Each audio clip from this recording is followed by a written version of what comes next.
It's a beautiful day in the neighborhood. Whether you're sitting on the couch or out and about, I'm glad you joined me for another episode of Coffee with Dubs. Drop something in the comments and let me know where you're watching from today.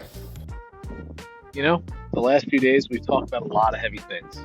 Disrespect, responsibility, anger, boundaries. All of those things matter.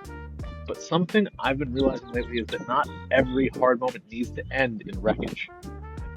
Sometimes we get so locked into being right, proving our point, defending our position, that we forget there's another option. Resetting, pulling up, changing course before the impact. And that's not weakness, it's wisdom, because responsibility isn't just about what you say when things get tense. It's about what you do after. It's recognizing when emotions have taken over a room and deciding not to keep feeding them. Sometimes the strongest thing we can do is not to win the argument. It's taking a breath, taking a walk, getting quiet, letting the dust settle. Not because the issue disappears, but because clarity usually shows up after the storm, not during it. And I think a lot of us struggle with that. We feel something heavy and we want resolution immediately. We want to fix it now.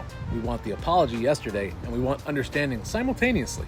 But life doesn't work on our timeline. Sometimes healing takes space, takes perspective and distance, and sometimes peace needs patience before it can be rebuilt itself.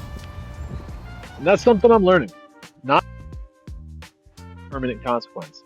Not every disagreement needs a scar, and not every rough day has to define the relationship, the week, or the version of yourself you're becoming. In the long game, most of us are just trying our best to carry things nobody else can fully see. And that doesn't excuse bad behavior, but it does create room for grace. And grace matters for other people and for ourselves. Because if we're always living on the edge of reaction, we never get a chance to actually recover. And recovery is where growth lives.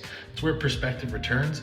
It's where you remember who you are outside the heat of the moment. And that's where you realize that one bad day doesn't have to become a bad week. So maybe today's reminder is simple. You don't always have to land the plane hard. Sometimes it's okay to pull up, to reset, to breathe, to circle back until the heads are clearer and your heart's lighter. Because not every storm is meant to crash you. Some are just there to teach you how to fly better. So I'm going to soar, and I'm going to let you guys see me tomorrow on Coffee with Dubs.